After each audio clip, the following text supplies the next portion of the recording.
everyone. I'm Dr. Lynn. I'm the medical director for the APD chapter of Iowa, and I would like to welcome everyone. My goal today is to do an overview of Parkinson medications, and I've got a lot of information on the slides. I don't expect to go over all the details in the slides, and it's going to be available for you later so that you can go in more detail if you have particular questions. So let's talk about Parkinson's. Parkinson's is caused by an anatomy change in the basal ganglion where there's not getting enough dopamine sent from an area in the brainstem called your substantia nigra. When that lack of dopamine happens, what ends up happening is that a person can get shaky, stiff, slow, and have balance difficulties, and that's what causes Parkinson's. This is a pathological picture of Parkinson's disease, and you can see on the left, that's a normal brain, and on the right is a Parkinson brain. And you can see kind of an area of pigmentation, and what is happening is that pigmentation is dopamine. And you can see on the right brain, it's lost that pigmentation, meaning therefore that the dopamine has been lost. Etiology of Parkinson's disease. The vast majority of people is sporadic and there's no known cause. In about 10 to 15% of individuals, it is a genetic predisposition, and there are multiple different genetic variants. There's a lot of speculation that there's some type of environmental exposures also, potentially pesticides, organic solvents, well water, living in rural areas. Again, I'm in Iowa. The incidence of Parkinson's is much higher than in other areas of the nation. And then finally, there's speculation that age with a genetic predisposition plus environment, there's probably multiple different factors involved for many patients. So this is a typical Parkinson's patient with a variety of different symptoms that you can see on the cartoon. First thing that you notice is that the facial expression is not animated. It's just kind of blank. We call it a masked facies. Secondly, you can see that the person's posture is not normal and the individual is leaning forward. Next, you can't obviously hear the person, but speech can be impaired and it can be slow and very monotone, and occasionally it can be slurred. Then you look at other things such as a tremor, which is primarily a rest tremor. Secondly, people become slow, that we refer to as bradykinetic. They become rigid and they don't have normal animation with their movements. And finally, they shuffle and they don't pick up their feet well. Not all patients have all these symptoms, and some patients just have some of them. Epidemiology. There's about 1 million people in the United States that have Parkinson's. The annual incidence is about 60,000 people. The incidence is increasing quite significantly right now, and the reason for that is twofold. Number one, baby boomers are now in their 60s, and the numbers of individuals in their 60s is increasing. Secondly, we're being blessed and living much longer, and as we age, the number of patients with Parkinson's disease increases. So let's look a little bit at the age issue. You can see statistics. Between 60 and 70, there's about 400 per 100,000 in men, 298 in women. When you get above 80, look at it. It's almost tenfold greater than the number of people that are affected per 100,000. The other thing that you'll notice is that it's more common in men. Lifetime risk in a man is about 2%, and in a woman, it's about 1.3%. The mean age of onset is around 62 and a half years of age. But importantly, 85% of people with Parkinson's are over 65 years of age. I know there's a lot of discussion regarding younger patients such as Michael J. Fox, but those are very uncommon. And now I'm going to move to the main topic of what my part of this discussion today is, and that's discussing medical treatment options of Parkinson's. First of all, each patient needs to be assessed individually. What's right for one patient is not right for the next patient. So how we make that decision is, what are the functional activities of the person? What does a person need to do daily? Is this person a doctor? Is this person somebody that's 90, retired, and has a number of other medical problems? All those things need to be considered before you start treatment. And then treatment is based on what symptoms are bothering an individual. Is it the tremor? Is it the slowness? And then appropriate medications are decided based on that. We try to treat the most bothersome symptoms. We are never going to get rid of all symptoms in an individual. We want to minimize them.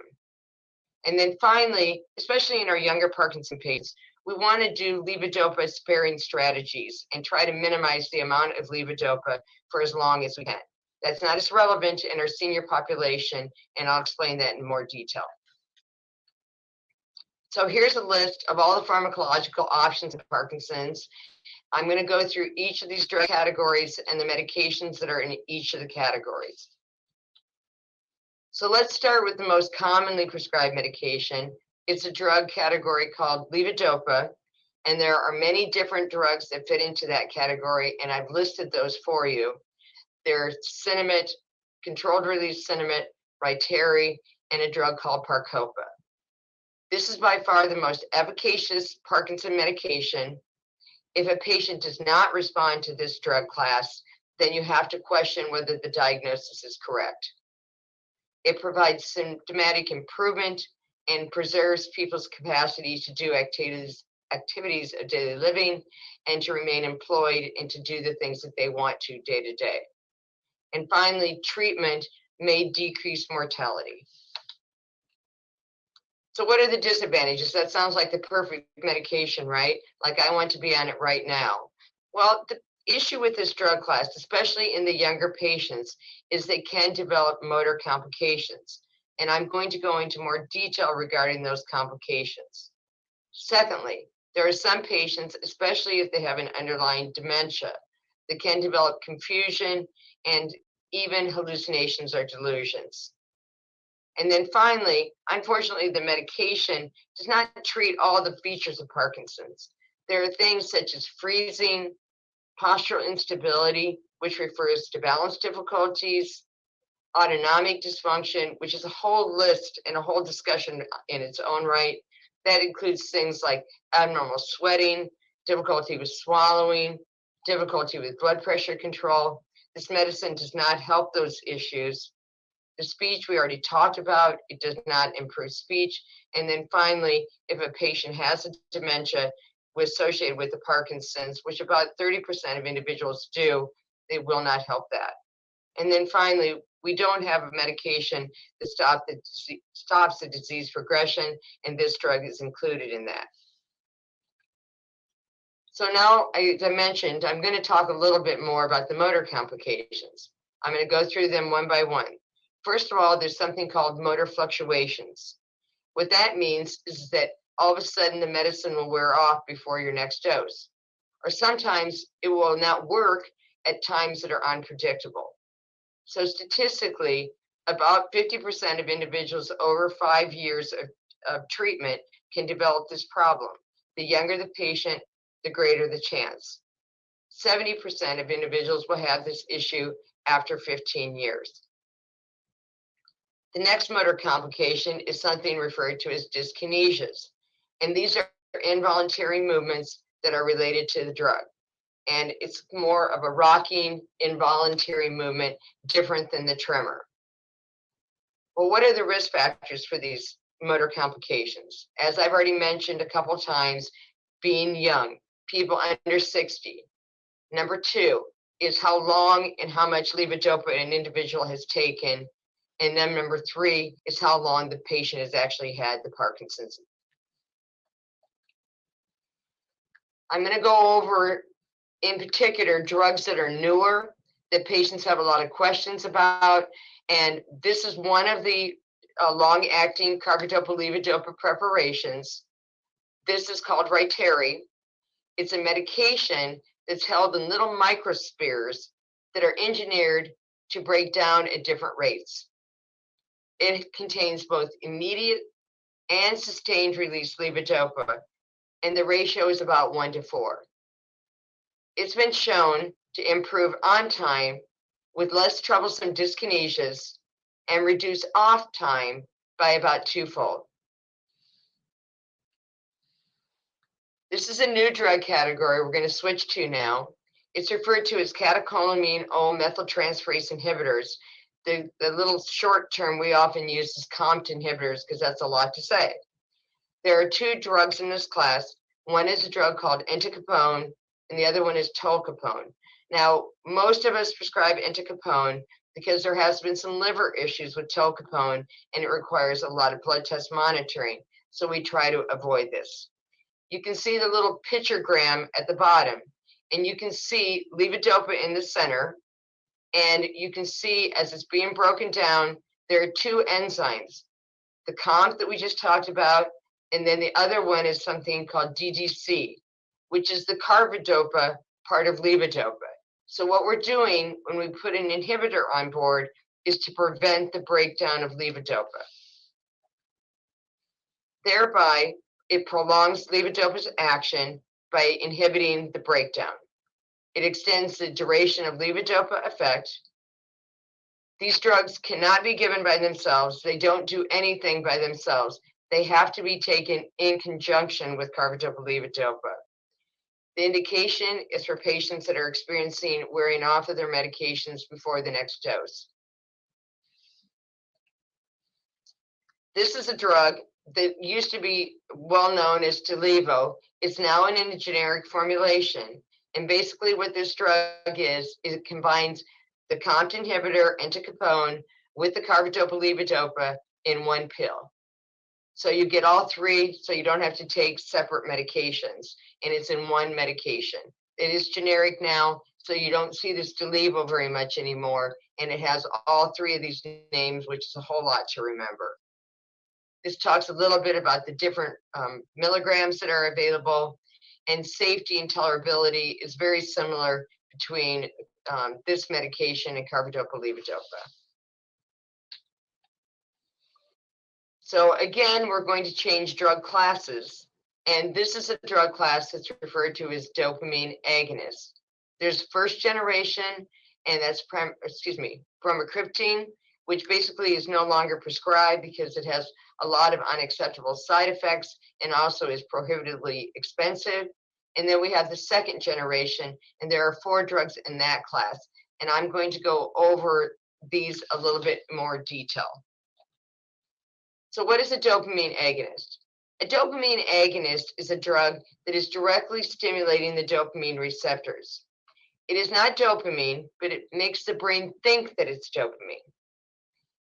The way that it's different from dopamine is that it's not an amino acid, which is what levodopa is. And so you can take this medication with foods. Foods and dietary intake are not affected then by taking this drug class. It gets directly absorbed in your GI tract and then across the barrier into the brain. What are the advantages and differences between this drug class and the carbidopa-levodopa? Well, one of the biggest advantages is that it lasts much longer than the immediate release levodopa and even the controlled variants that we talked about of the levodopa. Secondly, as the Parkinson's is progressing, the dopamine nerve cells, what we call nigrostrial nerve cells, are dying. And because of that, the ability for levodopa to be broken down into dopamine is impaired. This drug class does not require that conversion. And then finally, the other big advantage, and this drug class is used quite often in the younger patients, is that it has a much reduced incidence of the levodopa-related motor complications that I've already discussed. And that's the wearing off and the random off times, as well as the dyskinesias. Well, that all sounds lovely, right? Well, every drug has issues, okay? So here's some of the concerns that I have. First of all, this drug class is not as effective as the carbidopa-levodopa that I talked about initially. So it's a medication that can be used initially early in the disease or as an add-on to carbidopa-levodopa, but at some point, a patient's going to have to take the carbidopa-levodopa. Secondly, this drug class does have more immediate short-term side effects. This includes things like sedation. People have been reported to fall asleep while they're driving without any warning. Secondly, it can also cause compulsive or obsessive tendencies. Thirdly, it can cause problems with something called orthostatic hypotension, which is when a person will make a position change, their blood pressure won't keep up, and it drops suddenly. Next, just like with the levodopa, it doesn't completely prevent the development of levodopa-related complications, but it's still less. And then finally, before I talked about some of the things that the carbidopa-levo did not treat, it's the same with this drug category. It doesn't treat the freezing, the balance difficulties, and the other things that I had mentioned previously. In fact, I want to point out a couple of things. Like I've already mentioned, low blood pressure or orthostatic hypotension can be a bigger problem with this drug class than the carbidopa-levodopa, and also it has a greater chance of increasing confusion in individuals. This is a newer drug class. It's something referred to as monoamine oxidase type B inhibitors. There are 4 drugs within this class, and I'm going to go through them. The first one, sledgeline, we don't use very often. The other 3 are newer medications, and each are unique. And I think it's a little complicated to go through the difference between the 3 on a talk like this, but it would be something to talk to with your neurologist or your primary care provider who is ever prescribing your medication. So the way that this drug class works is monoamine oxidase type B is an enzyme. This naturally breaks down dopamine in your brain. So when we give you a monoamine oxidase B inhibitor, it inhibits the dopamine metabolism in the brain, and therefore more dopamine stays around for a longer period of time. So again, there's a number of drugs in that drug class. If that's a drug class that you feel you want to discuss with your family doctor or your neurologist, I would have them go through the differences between the various drugs within the category itself. Now, we're changing course again. This is an older drug. It's a drug called Amantadine. And then you can see right after Amantadine, there's a brand drug called Gocovri. That is a newer drug, and I'll talk a little bit more about the difference between that and the immediate release Amantadine. So this is an old drug. It was first developed as an antiviral medication, and just by chance was found to have anti-Parkinsonian activity. We frequently use it early in Parkinson's, especially for bradykinesia and tremor. It can be very useful for a year or 2 in early disease, and this can be the only medication that you can use in some people. Also, when the Parkinson's is not adequately controlled by the levodopa and you need to have an additional medication added, this can be helpful in helping with smoothing out a person's day, and also in people that have dyskinesias, this drug can be helpful in those individuals also. The drug does have unique side effects. First of all, it can make your legs swell. Secondly, there's a skin condition called Libido Reticularis. Libido Reticularis is a kind of a mottling type of reddish purple coloring that can happen in individuals' legs primarily. It's related to the drug. The drug is stopped, it goes away. It's mostly a cosmetic issue for people. Thirdly, there are some people that can hallucinate on this medication, and it can be significant. And then finally, there are individuals that become confused on this medication. This is a newer form of amantadine. It's an extended formulation of amantadine, like I mentioned. It's taken once a day at bedtime. It provides a slow, steady release of the medication during sleep. Plasma levels of the drug during the daytime are approximately double that of the immediate release amantadine. So it has been shown to be more effective in helping with the wearing off of the carbidopa-levodopa and dyskinesia treatment also.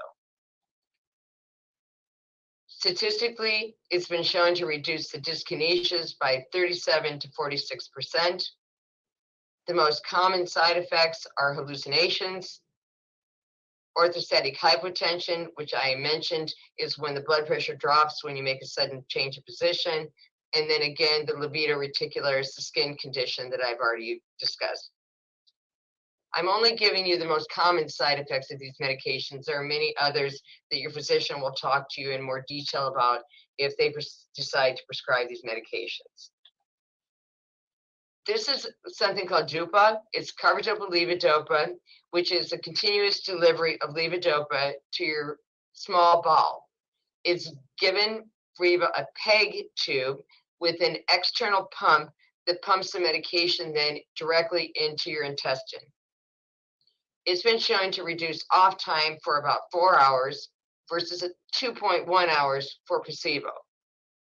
It's similar improvement in on time without, though, the troublesome dyskinesia. The majority of the side effects are with the surgery itself that is required to put the tube into the small intestine. That obviously it's a surgery, so you can have infection, bleeding, the normal surgical risks. It also can cause a vitamin B6 deficiency. And then finally, it's very important that this medication is not suddenly stopped, like if there's a kink in the system, that type of thing, because a person can go through withdrawal. Now, again, we're switching drug categories. This is something that's referred to as anticholinergics. There are 2 drugs in this category. These are old drugs. They've been around for a long time. So we're going to talk a little bit more about the physiology of Parkinson's. As I've already mentioned, Parkinson's is caused by a deficiency of dopamine. When there is a deficiency of dopamine in the brain, that leads to cholinergic overactivity. It's a neurotransmitter. It's overactive. So what the anticholinergics do then is try to put it back into better balance. The main benefit for this drug class is tremor. It can be very dramatic. It can really improve a tremor, help the tremor a great deal. You can see as I'm writing down on prescribing it, go slow and go low. And the reason for that is side effects of this drug class can be significant. Dry mouth. We're not talking just a mild dry mouth. We're talking, it feels like desert in your mouth. Confusion. Constipation, which can be significant. Urinary retention. I've actually had patients that have had to go to the emergency room because they can't urinate. And then finally, especially as we age, most of us struggle with, reading close anyway, and this can amplify that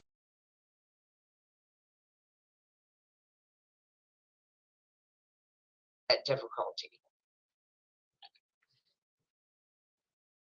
I'm going to finish up here. We're going to go now into newer drugs. So this is first a drug that's a brand new drug that was released earlier this year. It's called Noreons. It's the first drug in its category. There are other ones that are being developed. It's something that's referred to as an adenosine A2A receptor antagonist.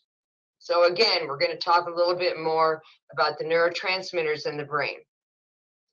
So this drug works by reducing some of the overactivity of the pathways in the brain that are involved in Parkinson's. It's indicated only as an add-on to levodopa in patients that are experiencing off episodes. And what studies have shown is it gives an additional on time, often without troublesome dyskinesias, and a decrease in off time. The one thing that's really nice about this drug is for people that are experiencing random off times, or that the levodopa maybe only is lasting 2 to 3 hours. This really helps to smooth a person's day out. It has a very, very long half-life, and is only given once a day. So it's got a lot of benefit in that regard. As far as side effects, I'm going to go over the most common ones. So again, what you're doing is you're trying to amplify the effect of levodopa. So some individuals will experience dyskinesias. Other individuals, because again, you're amplifying levodopa effects, can hallucinate and have psychotic behavior with delusions. There have been reports, just like with many of the other drugs, of impulse control or compulsive behaviors. The dizziness refers to, again, the blood pressure issues that can occur in Parkinson individuals. And then finally, insomnia. Those are the most common. There are other side effects, but I just wanted to highlight the more common ones. I do want to point out that all these drugs that I'm going to be talking about from Norian to the end of my talk are brand drugs. So they can be more expensive. It can be very difficult to get many insurances to cover these medications. This is a newer drug again. This is a new inhaled levodopa preparation. It's called Ambrisia. It's approved for treating off periods in Parkinson patients that are already on carbidopa levodopa. It's unique in that it's an inhaled preparation and it's absorbed directly into the lungs rather than the gastrointestinal tract. So this rapid delivery allows management of off episodes. You can use it up to 5 times a day. Personally, if a person's using it that often during the day, then probably your baseline medications, such as your levodopa, the dopamine agonists, are not being adequately adjusted, because should be a rescue medication to use in a crisis when physically you're unable to do what you need to do. And this explains why. It takes about 10 minutes to work, but it only lasts about 60 minutes in most people.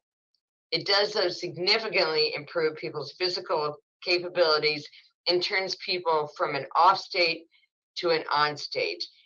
And until, again, your oral medications can kick in and take care of the long-term day, I should say, the day medication. These are the most common side effects. A cough happens in about 15% of people versus 2% in placebo. Nausea, 5% versus 3%. Upper respiratory type complaints in 6%, and then your sputum can be discolored. It is not recommended in individuals with asthma or any chronic lung conditions.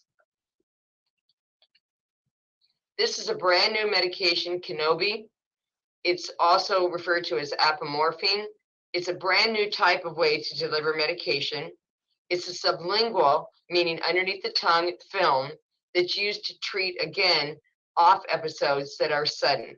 It's just like the Ambrisia in that it's a rescue medication and not something that you would use regularly. Clinical improvement is in about 15 minutes and will last a little bit longer, up to 90 minutes. So I have pictures of the different milligrams, and I'm going to talk a little bit about that because this medicine needs to be titrated. Everybody needs a different amount to kick themselves on, and I'll talk about that in more detail. So this is indicated like in the morning. Let's say you're a teacher and you have to get out the door within an hour of getting up, and your oral medications that you've taken still haven't kicked you on, but you need to go to work. It would help with that off time that many patients struggle with in the morning. Also, let's say you can tell your medicines are going down.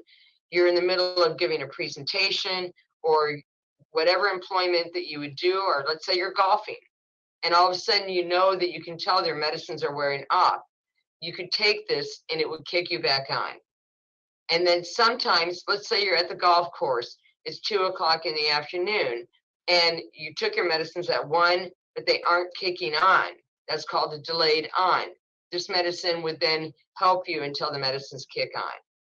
And then finally, it's also approved for, again, the unexpected off times that some of the more advanced Parkinson patients deal with.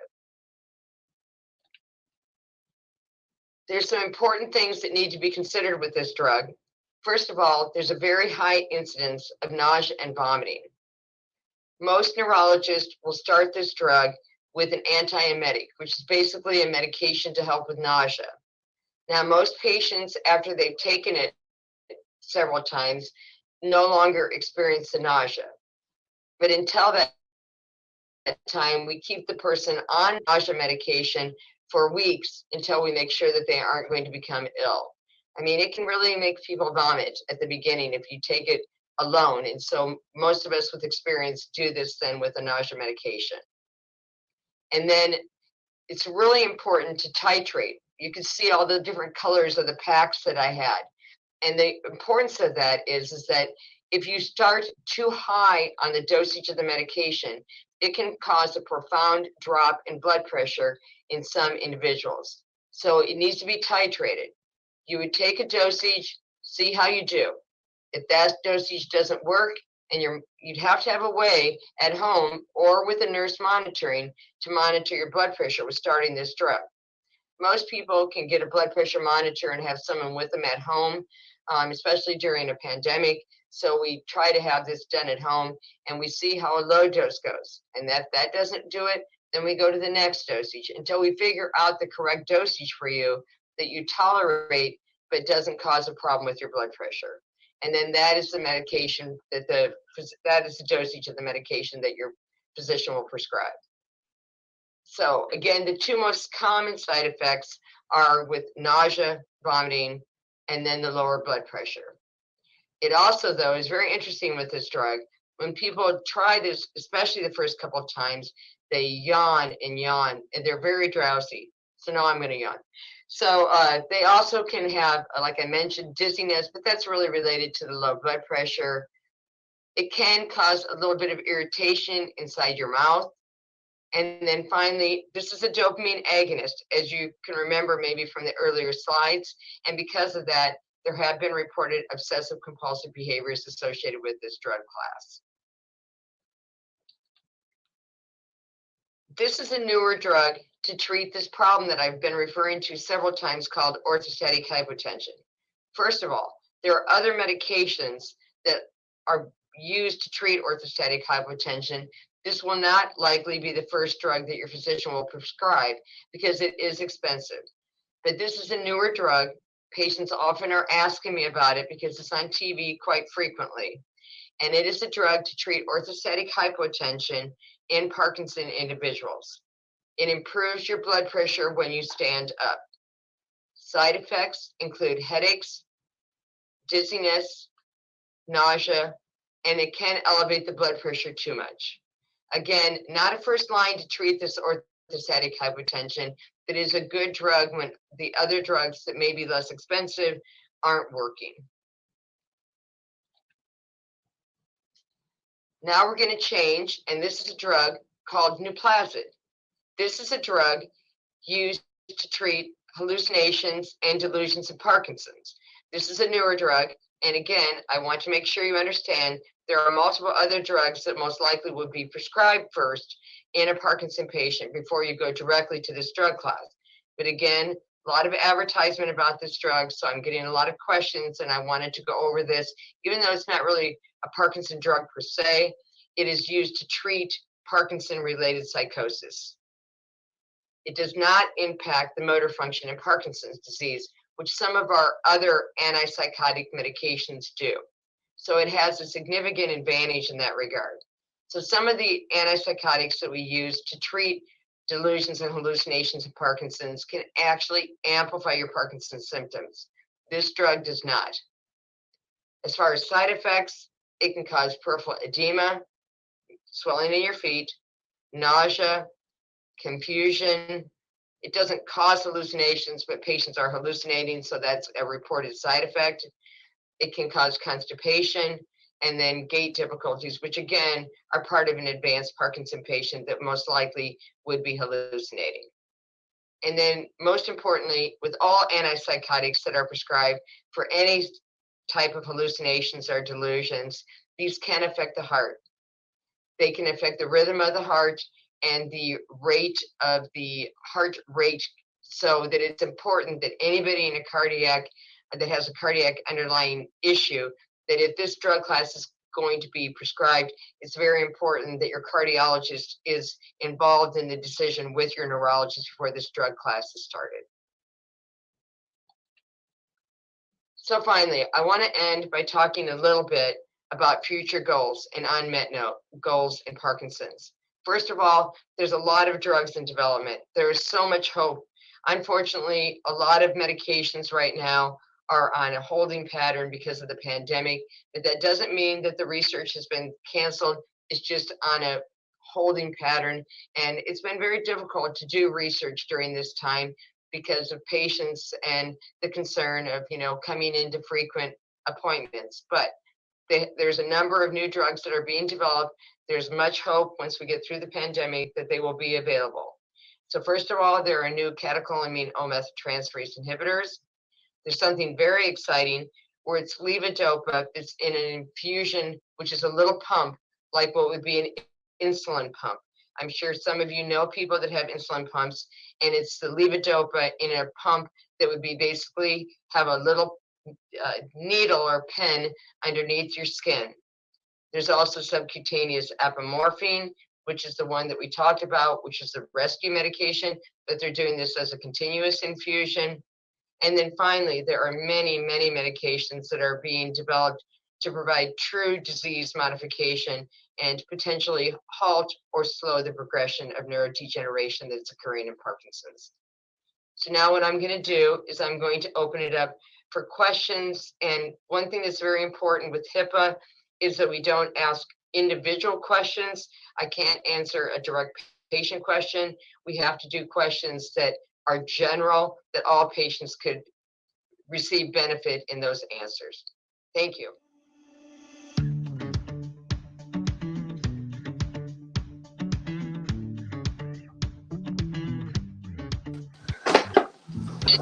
And one thing that's very important with HIPAA. Hi. Individual questions. I can't answer a direct patient question. Oh, it sounds like we still have a little audio going on. Let's see here. Okay. So folks, this is a live show again, and there's always going to be a couple technical issues here and there. We will just stand by for a second until Dr. Struck can join us, because I know we have a lot of great questions that have came in for her. Let's see here. So let's see. Okay. So anyways, we have some good questions that came in, like I was saying. So she's going to join us in a moment. I know she's not currently home, and there's been some interesting technical issues today. So that was a really informative presentation. I personally, I've been in this world for a little while, and I learned a lot of things that I didn't know about medications before. So let's see here, if you haven't entered your, if you have not entered your questions yet, make sure you pop over to that Slido and enter any questions you have on anything Dr. Struck was talking about, or anything she didn't cover that maybe you have some questions about, because she's an expert in her field, and she's been around for a while doing this. She's very, very sought after in Iowa. Let's see here. I'm just checking real quick to see where we're at with that. Let's see. So I did see, I actually want to cover a couple things real quick while we're waiting to see what happens.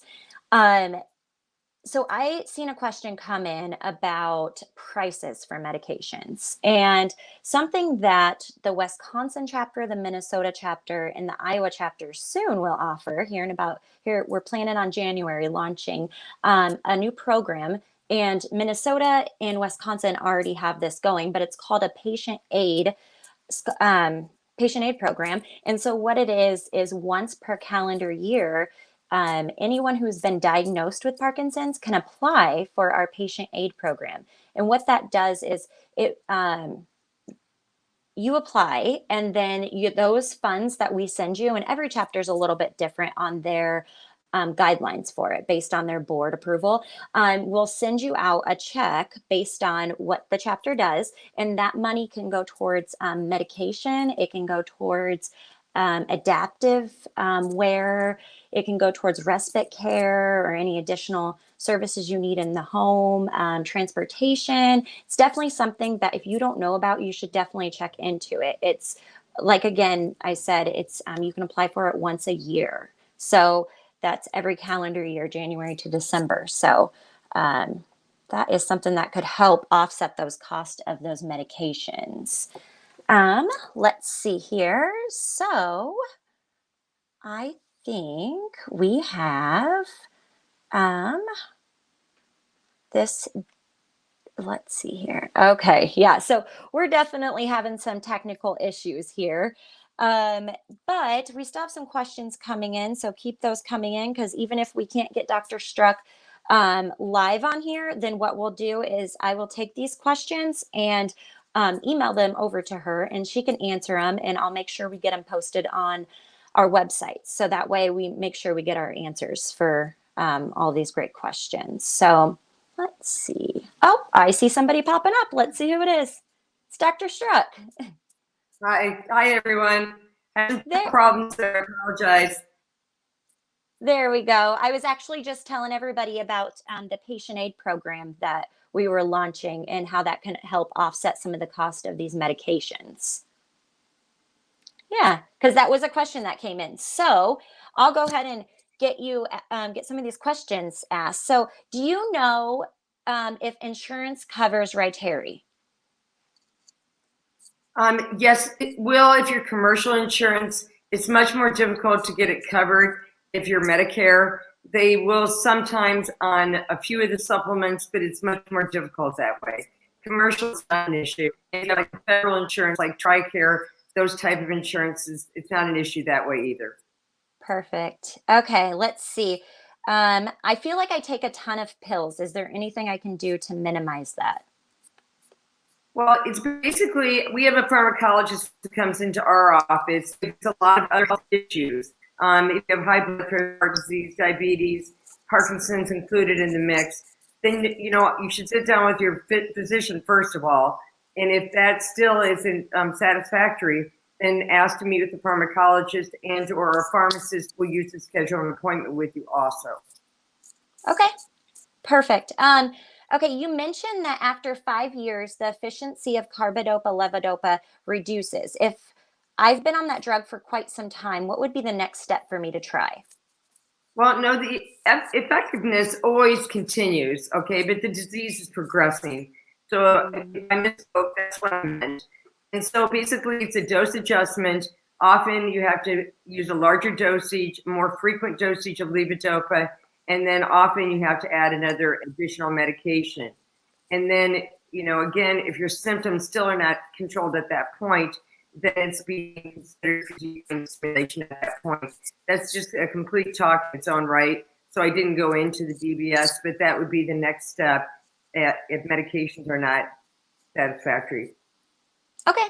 Well, speaking of DBS, we have an individual that's wondering, does the amount of drugs needed change with DBS? So basically what we do is when you first come in for your first programming, we don't change medication a great deal unless a person has a lot of dyskinesias before surgery. When we start the DBS, we usually set it at a very low setting and then gradually work up after several sessions. So that's usually a very slow process of gradually reducing medication. If you look, most people are able to reduce their medications by about 30 to 40% after DBS, but they will not be off medication, the majority of them. Okay, good to know. Okay, let's see. Oh, we have somebody that's interested in some insider information. Are you aware of any new drugs coming down the pike for the future? Well, I have to be careful because I do clinical research, and so I can't really talk about any of the drugs that I'm doing research on. I do know that there's a new catecholamine methyltransferase inhibitor. If it's not available, will be very good. They're doing a study right now of apomorphine with a pump, and then they're also doing levodopa in a pump, similar to an insulin pump. Oh, interesting. Okay, so okay, you have to work with me on how I say these medications. So I've heard that exenatide for diabetes and Terezocin may slow the progression of PD. Do you know anything about that? Yes, so terazosin or Hitrin is a very old drug. I've actually met with Dr. Welsh, who is a great professor over at the University of Iowa, and he's doing very early research with Hytrin. It was a very small subgroup of people on this phase 2 trial, and I met with him actually in November of last year talking about that. But unfortunately, then COVID happened, and so everything's on a holding pattern. I have not heard from him recently. I'm sure that they will be moving forward as soon as it's just a little bit easier to do clinical research. Yeah. Okay. Good to know. And as far as diabetic medication, I know there's research being done. I'm not really acquainted with the research well enough to answer questions, so I don't want to give any misinformation that way. Yeah. Thank you for that. Okay. Well, are you aware of any genetic changes, gene therapy coming? There's a lot of genetic treatments that were really in the pipeline until the spring happened and everything changed. And so, yes, a lot of that, we've got a lot of genetic transfer treatments that are being looked at. I don't believe that anything is going on right now. Everything is pretty quiet with really aggressive research because it's very difficult to have patients come in frequently and to do elective surgeries, that type of thing. So I'm not aware, but there could be some being done nationwide. Perfect. Well, we have an anonymous person, because all these come in anonymous, that said that they love all these answers and that there's hope on the horizon. There is so much hope. And I will just say, again, even though this year we haven't been as fast in doing research because we've had to be, cautious. It's not stopped. It's just on a pause button. We have a lot of hope. Vaccines will be arriving in December. So I think we just need to hold on until the end of spring, and then we should be moving forward much more quickly. Perfect. Okay, let's see. We have a couple more questions here. Are there vitamins or supplements that I should be taking for Parkinson's? That is a really good question. So coenzyme Q10 has been researched quite extensively at the University of Kansas, and they have shown benefit. It's still controversial as far as what dosage is best. So I tell patients typically anywhere between 600 and 800 IUs a day. Secondly, I typically recommend vitamin D supplementation if you're not in a glorious tropical place, that you're getting sun all summer and all year, excuse me. I mean, most of us don't. And they have shown that a fair number of people that live in the Northern Hemisphere basically are just vitamin deficient all winter, fall, and most of spring. So taking some extra vitamin D, unless you're a really good person and take a lot in your diet, is probably a good thing to do also. Yeah. Okay, so speaking of that, we had an individual ask if you're aware of any good research articles or information that they could look at regarding supplements over the counter. I'm not. I go by my medical stuff. I don't know where the patient information would be out there. APDA may have something posted. I'm not sure if National has something posted, but that would be one site. And if not, I'm sure they can give you a link. Perfect. Okay. Let's see here. We have one more question. I took Azilect for many years and then I stopped so I could take Zoloft. Am I hurting myself by stopping that?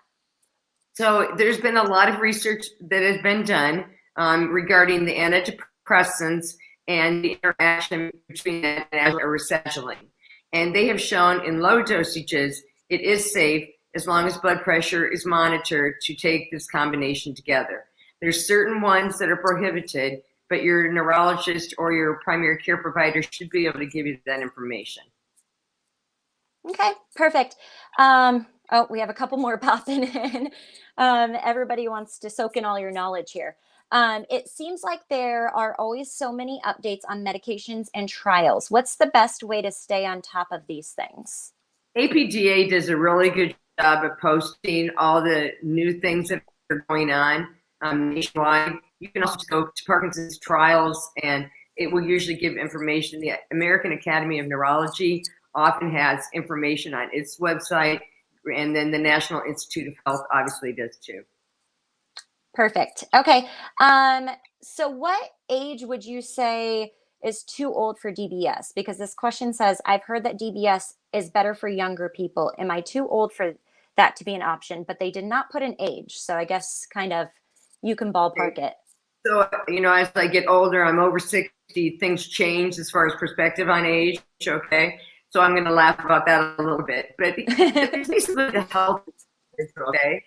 The health of the individual is really the biggest issue. If you have a 79-year-old with no other medical problems, walking every day, staying active, cognitively intact, I do not have a problem with moving forward with surgery.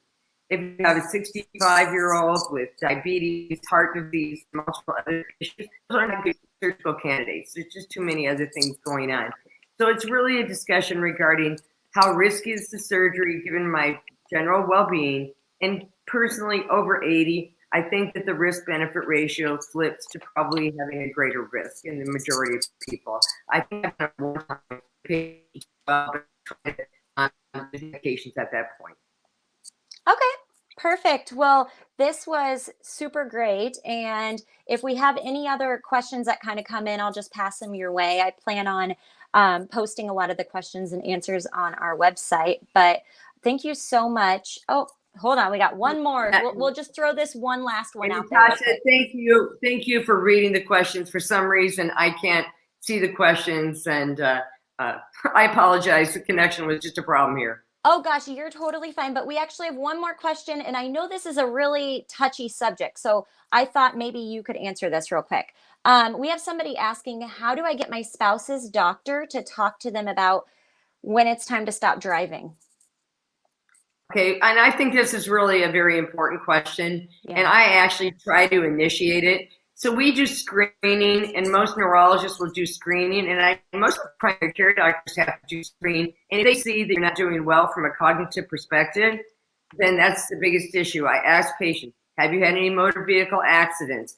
And then, again, I look at the spouse and I will ask them, or a family member or a friend, what do you think when you watch them drive? Is there issues that way?